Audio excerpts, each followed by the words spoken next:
G'day Gain Squad, let's take a look into the past to see where things went so wrong.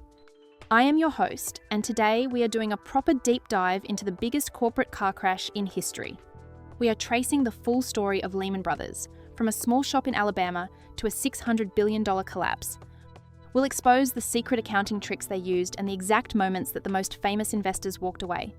Then, we are comparing those 2008 vibes to our current market highs to see if we're in another bubble. Disclaimer first, this script is for education and entertainment only. I'm not a financial advisor, so do your own research. The big question is, with tech hitting record highs today, is the global banking system actually safer than it was back then? Drop a comment with your take, hit like, and subscribe to Goldie Gains so you never miss a golden entry. Our story starts way back in 1844, when a German immigrant named Henry Lehman landed in Montgomery, Alabama.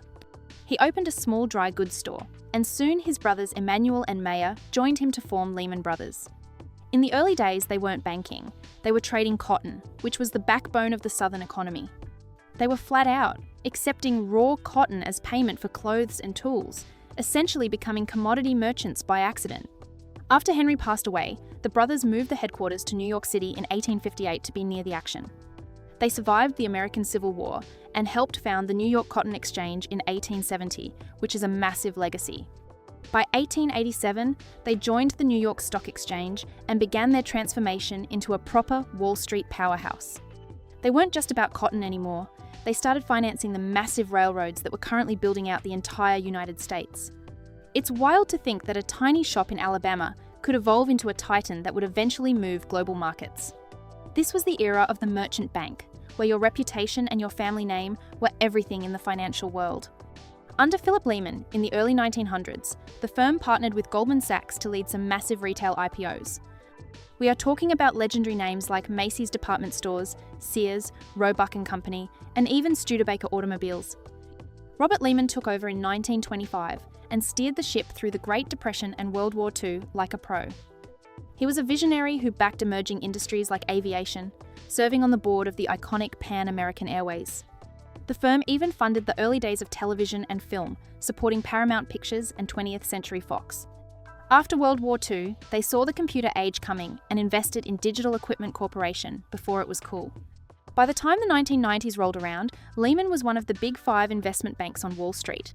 They were financing skyscrapers and global tech, and for a long time, it looks like they could never actually fail. But the culture started to change, shifting from traditional advisory work to aggressive high-stakes trading and massive leverage. They had successfully navigated every major crisis for over 150 years, but the housing market was different. The strategic pivot that eventually broke them started in the early 2000s when they went all in on subprime mortgages. Lehman bought up lenders like Aurora Loan Services and BNC Mortgage to control the entire pipeline of home loans. By 2006, they were originating almost $50 billion in loans every single month, which is absolutely hectic. They packaged these loans into complex securities and kept a massive amount of them on their own balance sheet. The smart money started to get worried because Lehman was using extreme leverage, peaking at a ratio of 31-1. This meant that for every $31 of debt, they only had $1 of their own capital backing it up. At that level of gearing, a tiny drop in house prices would wipe out their entire equity and leave them insolvent. They were essentially a giant real estate hedge fund, disguised as a bank, and the market was about to have none of that. When the housing bubble burst in 2007, those mortgage-backed securities turned into toxic waste almost overnight. But instead of cutting their losses and being honest with the market, Lehman's management chose a much darker path. To hide the mounting debt, they used an accounting loophole known as Repo 105 to window dress their books. They would temporarily move $50 billion in assets off their balance sheet right before their quarterly reports were due. This made their leverage look much lower than it really was, tricked the rating agencies, and kept the stock price up. As soon as the report was public, they would bring the debt back on the books, which is a proper dodgy move. The Valuations report later revealed there was no business purpose for these trades, other than to reverse engineer their financial health. It was a massive deception that left investors and even their own outside lawyers completely in the dark about the risk. In a high-trust environment like Wall Street, once people found out you were cooking the books, the game was essentially over. They were flat out trying to maintain an illusion of stability while the foundation of the firm was literally crumbling away. This lack of transparency is exactly what makes the smart money today so nervous when they see complex derivatives. If you can't see what's under the hood, you can't properly value the company, and that's when the panic starts. The face of this aggressive culture was the CEO, Richard Fuld, who was often referred to as the gorilla on Wall Street. He was famously combative and refused to admit that his firm was in any real trouble until the very last minute. Fuld reportedly took home nearly $500 million in pay during the decade leading up to the massive collapse. Even as the bank was dying, his wife Kathleen was seen shopping at Hermes, requesting plain white bags to hide her luxury purchases. Fuld even transferred his $14 million Florida mansion to his wife for just $100 to protect his assets.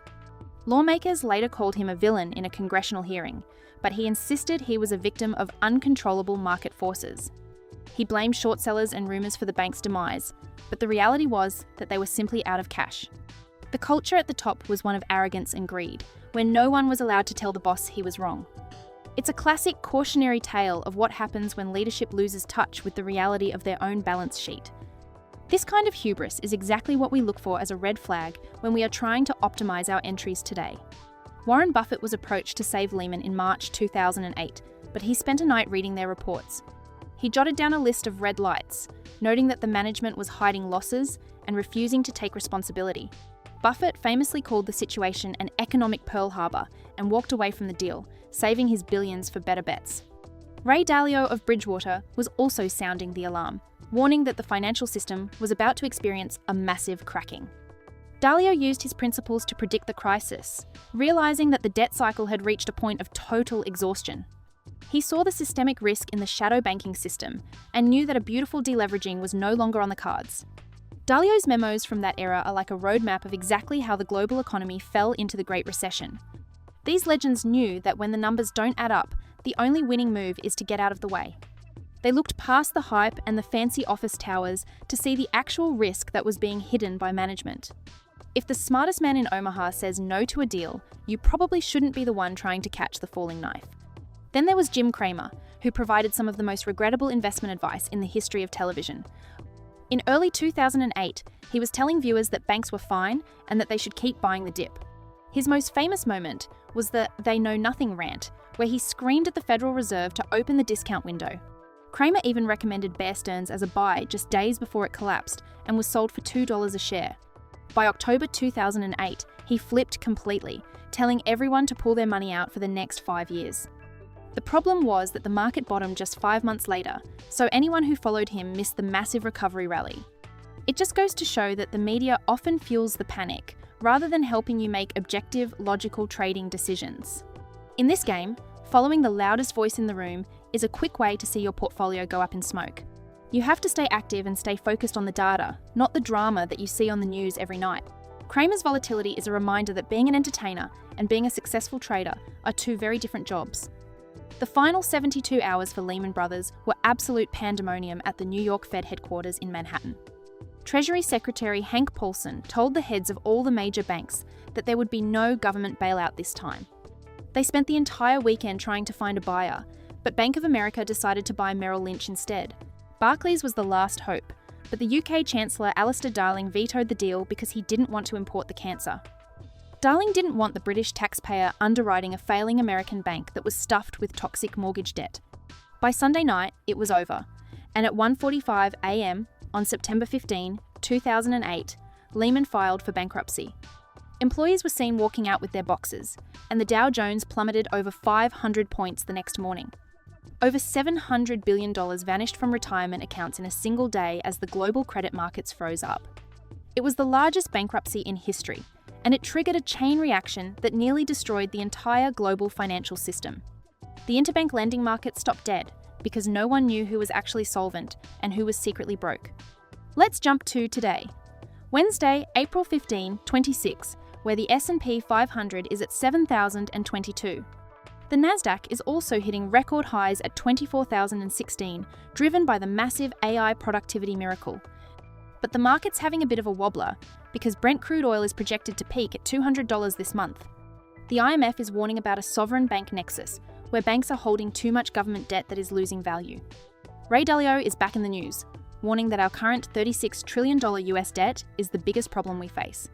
He compares today's geopolitical tensions and debt levels to the 1930s and says we could face something worse than a recession. However, unlike 2008, our major banks are currently flush with cash and have much higher capital buffers. But with tech valuations so stretched, any re-evaluation of AI expectations could trigger a sharp tightening in financial conditions. We are seeing a divergence where the US is growing, but Europe and Asia are feeling the credit stress of the Iran war. It's a high-stakes environment where the smart money is staying cautious, despite the record-breaking runs on Wall Street. The lessons are clear.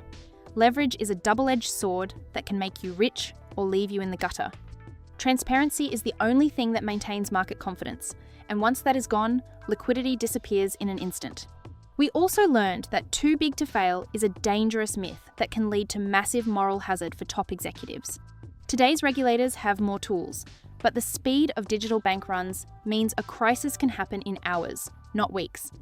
Always keep an eye on the bond yields and the energy prices, because they are the true leading indicators of systemic stress. Don't let the exuberance of a record high market blind you to the underlying risks that Dalio and Buffett always talk about.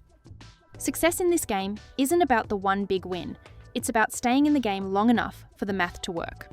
We study Lehman so we don't repeat their mistakes, ensuring our gains are built on a solid foundation of actual value.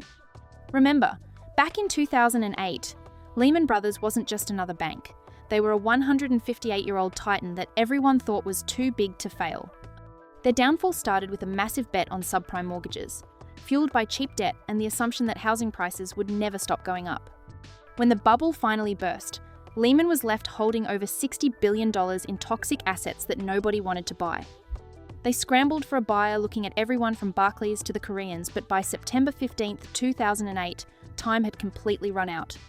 When they filed for the largest bankruptcy in history, it sent a shockwave through the world that almost froze the entire global financial system. Fast forward to today, and some analysts are whispering a terrifying question. Could OpenAI be the Lehman Brothers of the AI era?